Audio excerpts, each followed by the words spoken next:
myself Mr. Maipal, principal government college खरीदली। आज मैं भारतीय अर्थव्यवस्था के अंतर्गत भूमि सुधारों के बारे में बताना चाहता हूँ।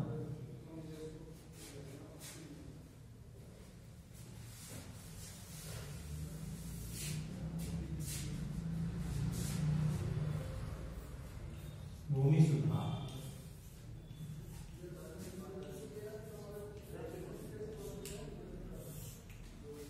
भूमि सुधार एक महत्वपूर्ण अवधारणा है। भारत के अंतर्गत स्वतंत्रता से पहले बिचौलियों का बोलबाला था और किसान वर्ग जो मेहनत करता था खेत में, एक्चुअल में जो उत्पादन करता था उसको लगान के रूप में भूमि स्वामियों को या बड़े बड़े जमींदारों को लगान के रूप में एक ऊंची राशि देनी पड़ती थी और इस प्रकार से ये एक अन्याय था। गरीब वर्ग, किसान वर्ग का शोषण होता था और जो कृषि उत्पादकता था उस पर भी विपरीत प्रभाव पड़ता था। स्वतंत्रता के बाद भारत सरकार के द्वारा कृषि के आधुनिकीकरण करने के लिए, कृषि में उत्पादकता बढ़ाने के लिए, गरीबी दूर करने के लिए, बिचौलियों का अंत, काश्तकारी सुधार, काश्तकारी जो नियम थे उसमें सुधार किए गए, भू जोतों की अधिकतम सीमा का निर्धारण किया गया और इस प्रकार से बहुत सारे भूमि सुधार किए गए जिन्हें विभिन्न राज्यों के द्वारा लागू किया गया और उसका कृषकों पर एक अनुकूल प्रभाव पड़ा। उनको उनकी भूमि का मालिकाना हक मिला और उनका जो शोषण था उसका अंत हुआ, बिचौलियों का अंत हुआ। तो इस प्रकार से भारत में जो संस्थागत परिवर्तन किए गए, जिसके अंतर्गत भू स्वामित्व की प्रणाली, कृषिगत साख तथा कृषिगत बिक्री के परिवर्तनों को शामिल किया जाता है। सबसे पहले जो भूमि सुधार की हम बात करें तो फर्स्ट है मध्यस्थ वर्ग की समाप्ति। सरकार के द्वारा जमींदारी प्रणाली का उन्मूलन किया गया। हमारे देश की प्रथम व द्वितीय योजनाओं की अवधि में जमींदारी, जागीरदारी या इनामी जैसे मध्यस्थ भूमि संबंधी अधिकारों को समाप्त कर दिया गया। ये देश के 40% क्षेत्र में फैले हुए थे और कुछ मामूली अधिकार धार्मिक व दातव्य संस्थाओं के पास रह गए थे। इन सुधारों से लगभग 2 करोड़ काश्तकारों का सरकार से सीधा संबंध हो गया और इनकी सामाजिक एवं आर्थिक स्थिति में काफी सुधार हुआ। मध्यस्थ वर्ग के अधिकार समाप्त होने से बहुत सी कृषि योग्य बंजर भूमि और निजी वन जो है वो सरकार के स्वामित्व में आ गए, जिससे भूमिहीन काश्तकारों में कुछ भूमि वितरित करना संभव हो सका। इसके अलावा राज्यों में पड़ी 60 लाख हेक्टेयर बंजर पट्टी अथवा अन्य श्रेणी की भूमि में से अधिकांश भूमि का वितरण भूमिहीनों व सीमांत भू स्वामियों में कर दिया गया। फिर भी कुछ राज्यों में मध्यस्थ प्रथा के उन्मूलन का कार्य तथा कुछ राज्यों में उन्मूलन के बाद का कार्य शेष रह गया था। इस प्रकार से भारत के अंतर्गत मध्यस्थ वर्ग की समाप्ति की गई। दूसरे जो भूमि सुधार जो किया गया वो काश्तकारी सुधार किया गया, जिसमें लगान में कमी की गई।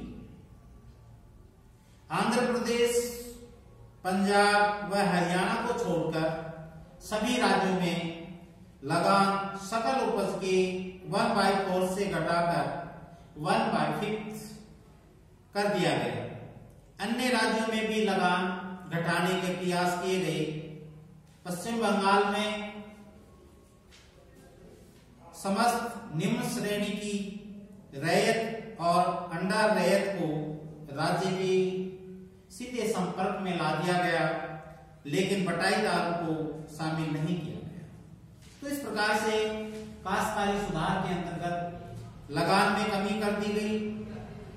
दूसरा, उसमें भूधारण की सुरक्षा की गई। भूधारण संबंधी कानून बनाए गए कई राज्यों के द्वारा।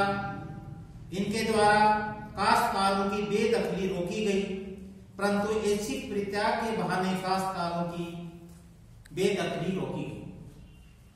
द्वितीय योजना में खुद काश्त की परिभाषा में भूस्वामी पर 4 शर्तें लागू करने का सुझाव दिया गया, जिसमें निजी देखरेख, सेकंड है गांव या उनके पड़ोस में रहना, तीसरा निजी श्रम और चौथा कृषि की जोखिम उठाना। महाराष्ट्र और राजस्थान में पहली और चौथी शर्त लागू की गई। असम में दूसरी शर्त लागू की गई, लेकिन निजी श्रम की शर्त किसी भी राज्य में लागू नहीं की गई। बिहार, तमिलनाडु, आंध्र प्रदेश, गुजरात के सौराष्ट्र क्षेत्र, पंजाब व हरियाणा में काश्तकारों व बटाईदारों की दशा वर्तमान कानून के अंतर्गत आरक्षित पाई गई। तो इस तरीके से भूधारण की सुरक्षा भी की गई। और इसी के अंतर्गत काश्तकारी सुधार के अंतर्गत हमारा तीसरा जो बिंदु है, काश्तकारों का पुनर्ग्रहण। इस संबंध में राज्यों को 4 श्रेणियों में बांटा गया, जिसमें फर्स्ट है जिसमें भूस्वामियों को पुनर्ग्रहण की इजाजत नहीं मिली, जिनमें खुद काश्त के लिए सीमित क्षेत्र ग्रहण करने का अधिकार दिया गया। थर्ड है जिनमें काश्तकारों को एक निर्धारित सीमा तक भूमि प्रदान की गई। और फोर्थ है जिनमें ग्रहण करने का अधिकार सीमा निर्धारण के स्तर तक दिया गया और काश्तकारों के लिए एक न्यूनतम क्षेत्र की व्यवस्था की गई। तो इस प्रकार से फिफ्थ जो है, इसके अंतर्गत काश्तकारों को स्वामित्व का अधिकार देना। सभी राज्यों में काश्तकारों के लिए भूधारण की सुरक्षा प्रदान करने के लिए कानून बनाए गए। परिणाम स्वरूप 1,13,00,000 काश्तकारों को 1.5 करोड़ एकड़ भूमि पर स्वामित्व के अधिकार प्राप्त हुए। पश्चिम बंगाल में बटाईदारों का पंजीकरण अधिकार संबंधी रिपोर्ट में किया गया ताकि उन्हें काश्त की सुरक्षा मिल सके।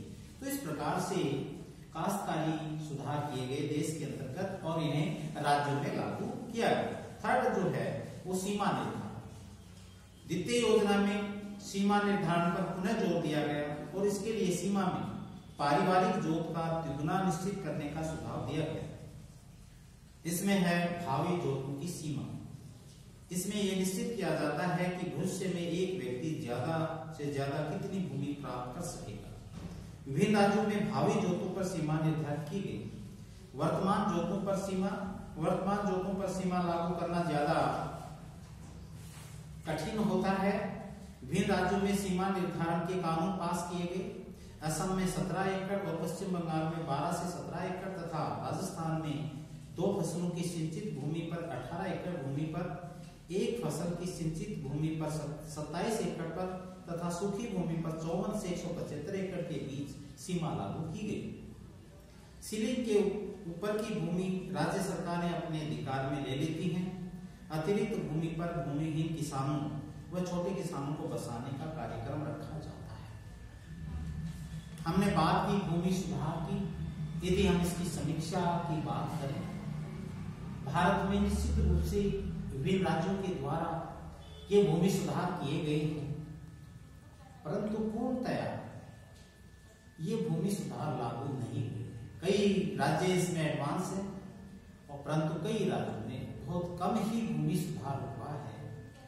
इसमें चूंकि बड़े बड़े जमींदारों से जमीन लेना एक जमीन की एक उच्चतम सीमा लागू करना, बड़े बड़े जमींदारों ने अपने रिश्तेदारों के नाम भूमि करा दी, जिससे जो उच्चतम सीमा है उसकी पालना भी हो गई और उनके परिवार के पास भी रही।